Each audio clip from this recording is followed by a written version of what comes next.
ladies and gentlemen, David Dayen, not David Blaine. There's a lot of children in here as well. No, but he is basically a magician with some of his takes from the Prospect. He's here to talk to us about a variety of different things. I'm very excited to have him on. You might recognize him from the Majority Report with Sam Cedar. And where else can people find you, David? Well, I am the executive editor of the American Prospect, so that would be prospect.org, O-R-G. Yes. And often on Twitter at DDayen, D-D-A-Y-E-N. His name is Hassan. All right. So let's just get right into it. First of all, you write something called Unsanitized, which I love. A big fan. And your latest one is about the infomercial Trump hawking unapproved COVID treatment. But one of the reasons why I wanted to bring you on to talk about here was to specifically talk about your criticism of Bernie Sanders early on during the second stimulus conversation, or not the second, the CARES relief package. I thought that was really good. You were one of the very few voices on the left that was critical of Bernie Sanders for not doing enough, or even voting for what you consider to be one of the largest wealth transfers to corporations of the wealthy that would exacerbate income inequality in this country. And I think you're right. I think your analysis on that was spot on. And you also mentioned correctly that Mitch McConnell was never going to do a second, was never going to have another opportunity for a stimulus package, that he was not going to concede to a second stimulus package that would be as large as the original relief that was afforded to the working class, because we lost our bargaining chip, as you said. Or at least the Democrats lost their bargaining chip because they already shot the money cannon directly at corporations. What do you think about what's going on right now with the current situation with Donald Trump taking ownership over stopping the negotiations, and what is Mitch McConnell's reason for why he refuses to negotiate further? Yeah, I think that's right, and I think, first of all, when you look at what has happened over the last 6 months, you've seen billionaires increase their wealth by 27% in a time when we have a global crisis and millions of people unemployed and what have you. So, I think the message of that whatever federal relief there was, it either didn't arrest or actively assisted the extreme acceleration of inequality throughout society. That's just obviously the case. Now, as far as the sort of negotiation strategy, my feeling was that the first bill was going to be the last bill, and it needed to be negotiated in that fashion. And the easiest way to do that is that whatever relief was given could have been given for the duration of the national emergency. It would have reoriented the entire government to end the national emergency as soon as possible, so that the lowest amount of cost to the system would have been endured. But it would have extended it out if there was a continued problem, as we're seeing right now, to ensure that relief never expired for the people who really needed it. Of course, at the end of July, what we got was, the expiration of the $600 unemployment benefit. And so here we are months later with no relief in sight. Now, as far as what McConnell was thinking, I think McConnell sort of paid his debt in terms of who he wanted to see succeed when the first CARES Act came out and corporate America largely got rescued. So once that happened, he was never terribly interested in doing anything else. He had a little bit of interest in giving a liability release to every corporation that happened to, perhaps be liable from infecting a customer or an employee with COVID-19, but that was really the only thing that really interested him. Now, when we came down to this month, you have the thought was that the presidential election looming would prevent Republicans from being so callous, and that it would induce them to give the kind of relief to the public that was necessary at this time. I think what McConnell realized is that the election's over, that Donald Trump has presided over the death of 210,000 Americans, and then he turned the White House into a hotspot for contraction of the virus, and his credibility is shot, and he's not going to win whether he delivers economic relief or not. I think McConnell believes that he will probably lose the Senate, but he'll keep at least enough of the caucus to filibuster whatever he needs to filibuster. And his prerogative is to engineer a comeback like he did in 2010 for the next midterms, which is 2022. I think that's when it's on his mind instead of the 2020 elections. And the way that he did that in 2010 was denying any kind of bipartisanship to President Obama, and ensuring that the recovery from the last financial crisis, global crisis, was muted and not adequate. And, then Republicans could run on that, on the poor economy in 2010. Sorry, these plugs keep falling out. So I think he's looking at 2022 and thinking, why would I give trillions of dollars in relief right now in a package that will only help Biden at the beginning of his term? Why don't I deny that relief and then immediately start to blame Biden for the bad recovery? It's completely hypocritical, but it's the way Mitch McConnell thinks and how he operates. And so that's what I think is going on. Don't you think overall it's still a risky endeavor for Mitch McConnell to engage in this, though? Because you're correct in this assumption, because like literally nothing else makes sense. But also Mitch McConnell has been denying recovery efforts for months now. It's not like it's new. Even at a point where Donald Trump's chances didn't look as bad, there was a point when the American people seemingly were starting to forget about coronavirus being a serious problem. That is, of course, before Donald Trump contracted it. And even back then, Mitch McConnell, despite the fact that Donald Trump was seemingly turning things around for that brief window of time, at least according to the polls, Mitch McConnell was still relentless and did not cave to the Democrats at all, going against the better judgment of economists in the Trump administration. And I think two things are going on. Number one, what McConnell was doing in that period in the summer and the early fall was kind of playing wait and see. One thing that's important to note is that his caucus is really not in support of more relief for the economy. They kept getting good jobs numbers, or at least what looked like good jobs numbers, even though there were still millions of people out of work above where they were in March.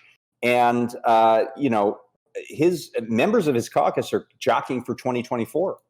And they're not going to vote for more spending. They want to cater to the sort of Tea Party conservative types with respect to the next primary process. So he couldn't wrestle together enough support for anything more than a $300 billion bill.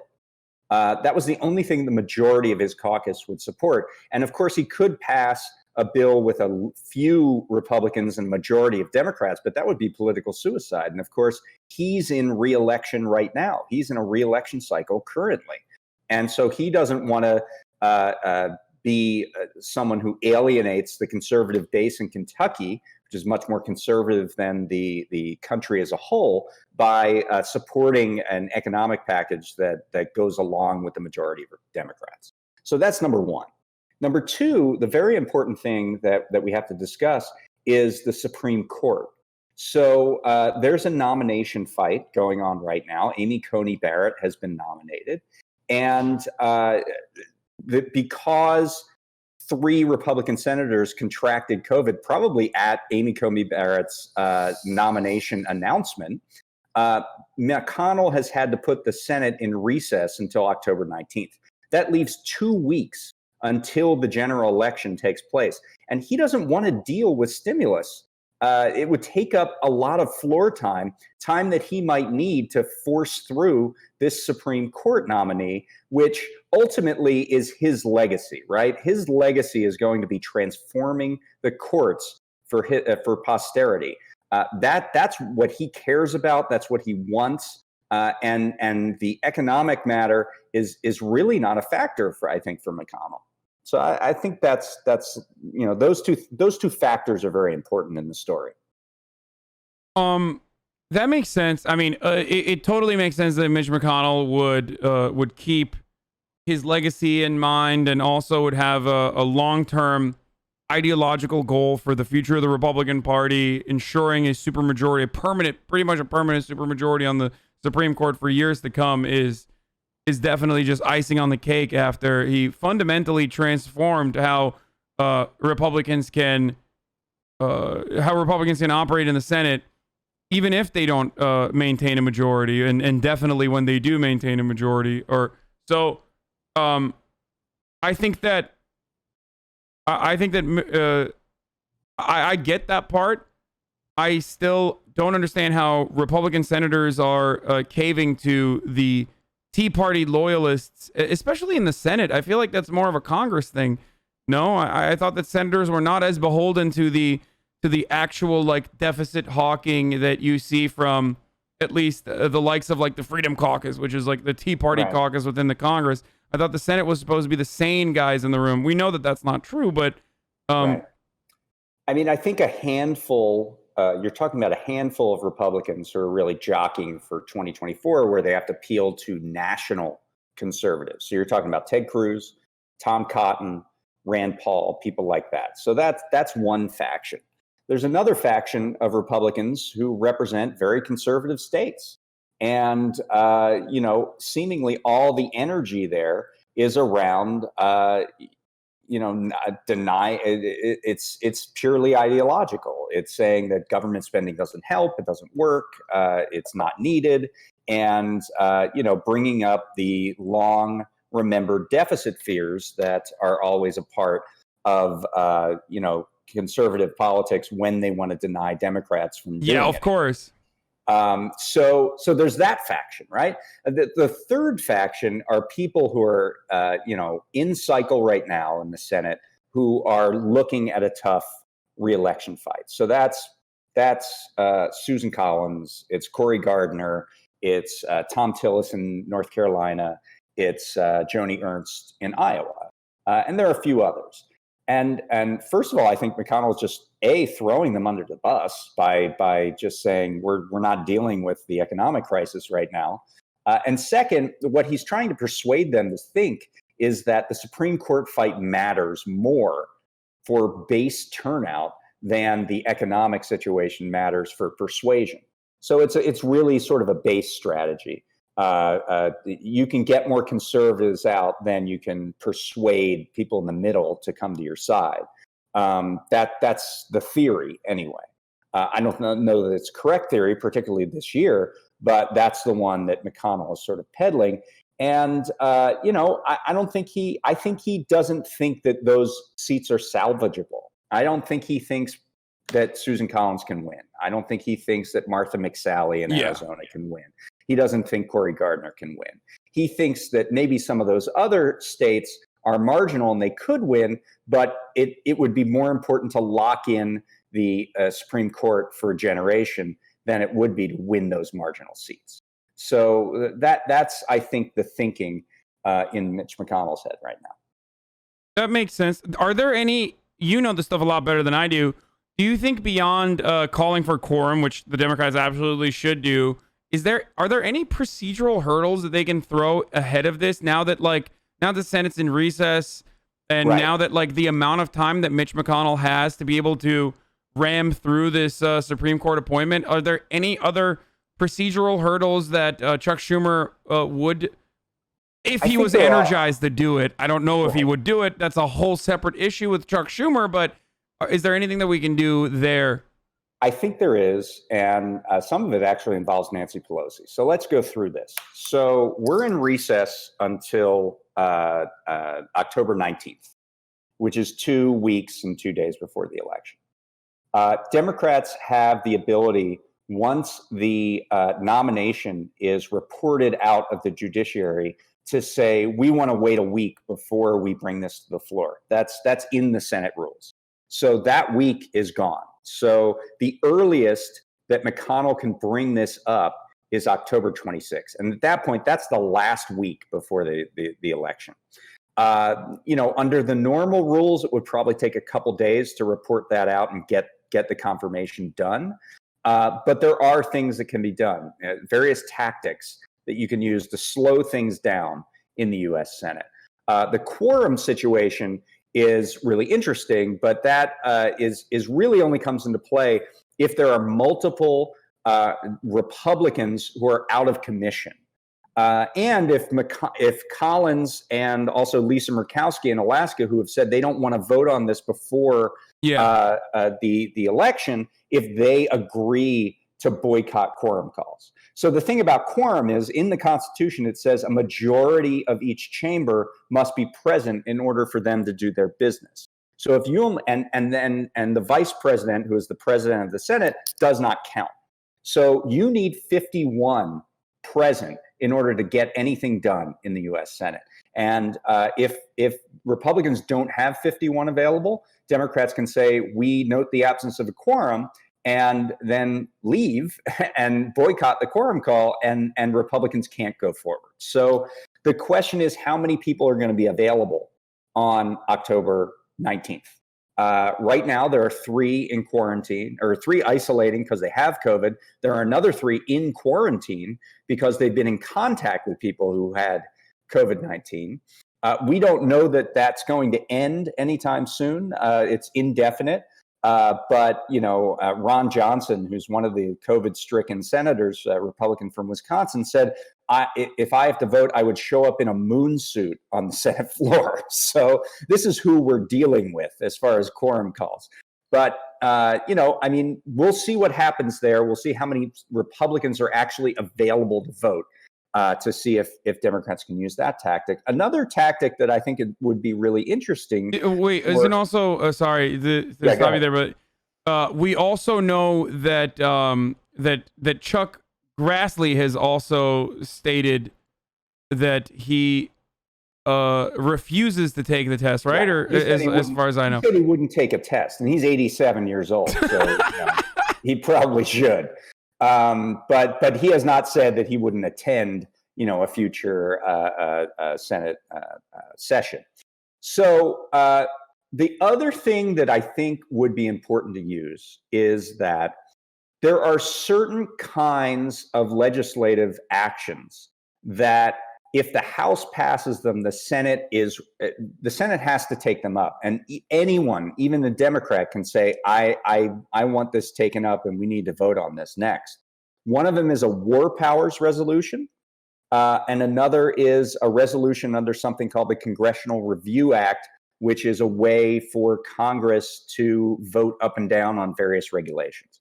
So Nancy Pelosi could set up a number of those. War Powers Act, Congressional Review Act, and force the Senate to dispose of them, to actually conduct the vote, which has a certain amount of floor time that it takes up.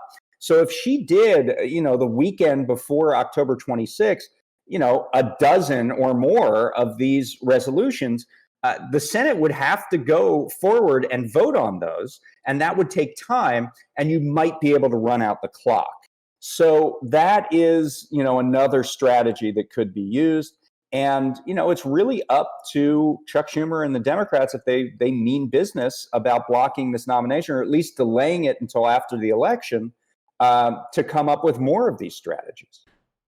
Okay, that sounds awesome. I feel like if they did that in the lame duck session, I believe that Republicans would just refuse, and they would absolutely push through, right? Because they still could do that. There's still the lame duck session where That's correct. They could still move to the lame duck. The thinking there is that if it's an overwhelming vote for Democrats, that there would be political pressure to delay that. There's also the situation where Mark Kelly, who is running against Martha McSally in Arizona, is that race is to fill the rest of John McCain's term, and he can come in right away, during the lame duck. He would be sworn in immediately, right? So that's he would. Correct. Yeah. So that would move it from 47 Democrats to 48 Democrats and give less of a margin for error for people like Susan Collins or Lisa Murkowski. Which, by the way, we don't know if they will. They only said that they would not vote, but they would probably participate in every other part of the process, right? So we don't really know. Yeah. We don't really know how much they think about this. But I could see if Democrats just win just totally resoundingly, you could see not just Collins and Murkowski, but people like Mitt Romney saying, you know what, they won, and I don't want to move forward with this. I'm uncomfortable.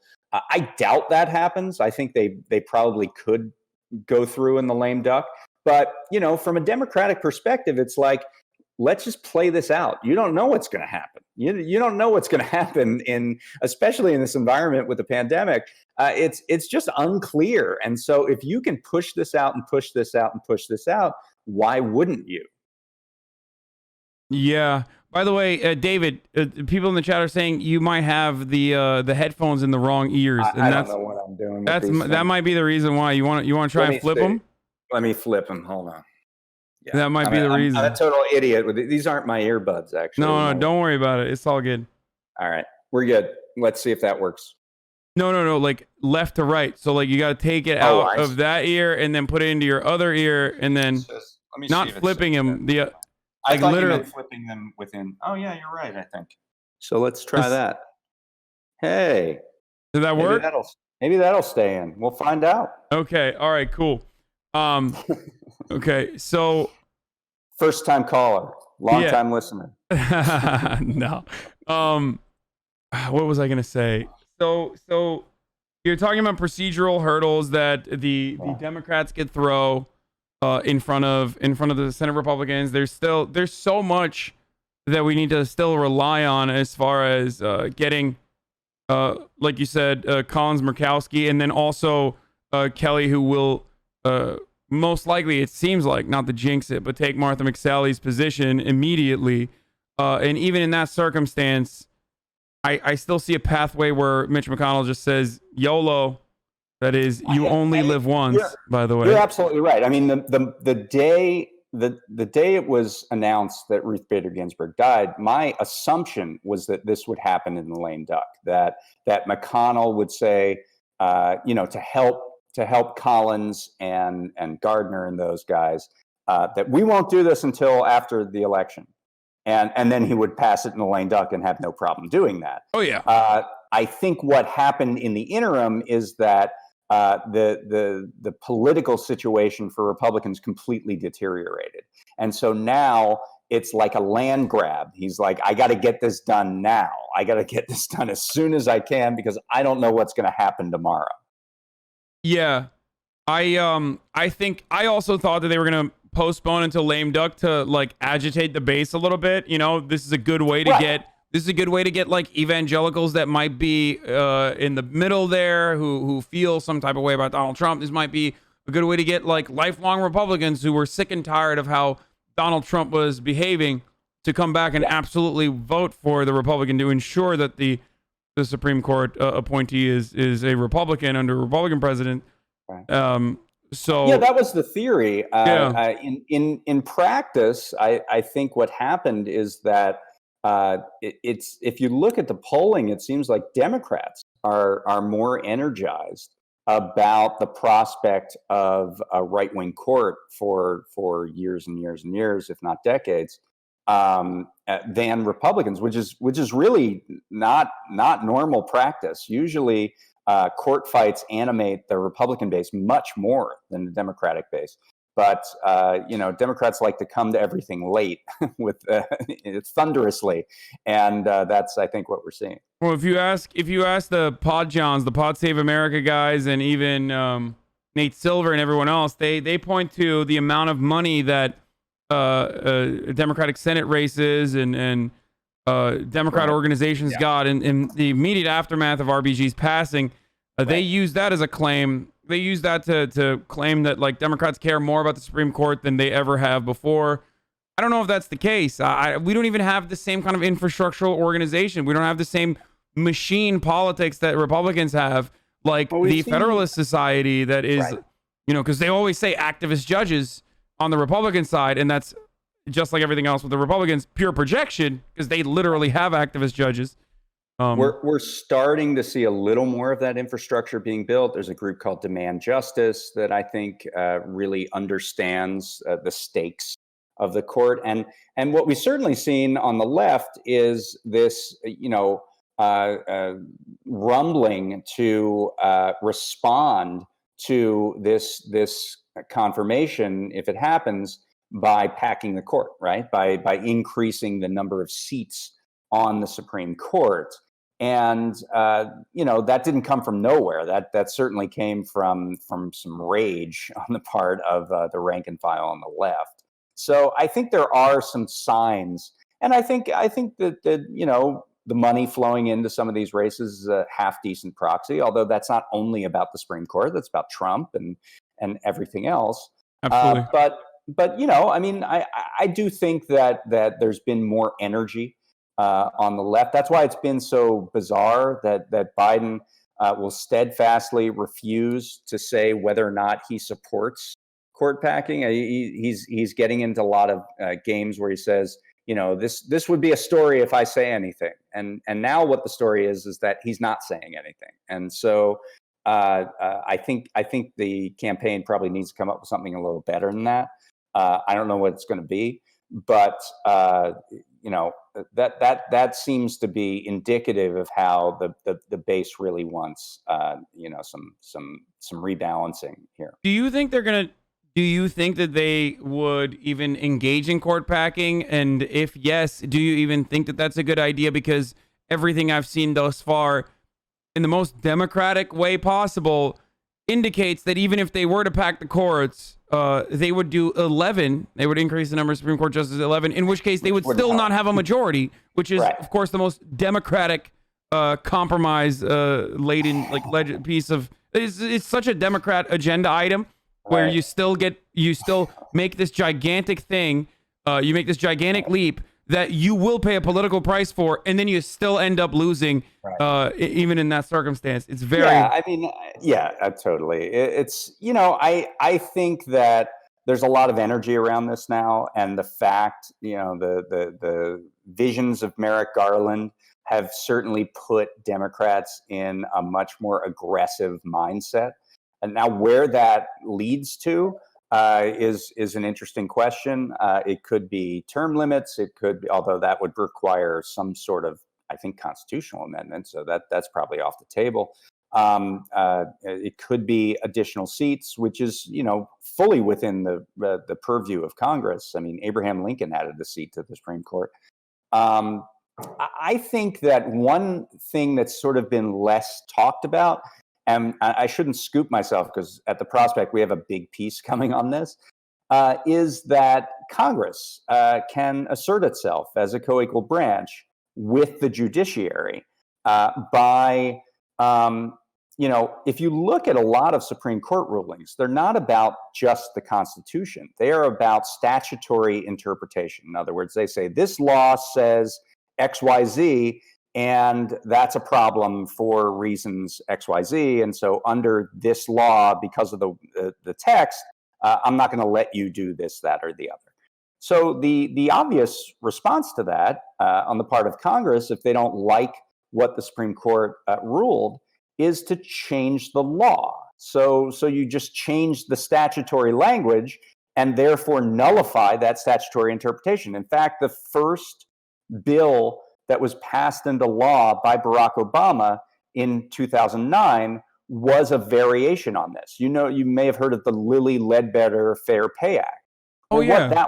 What that was about was there was a Supreme Court ruling in a case involving Lilly Ledbetter that said that she was discriminated against in terms of pay for 30 years, but she didn't find out about it until afterward. And the way that the law was written, there was a statute of limitations, so she was out of luck.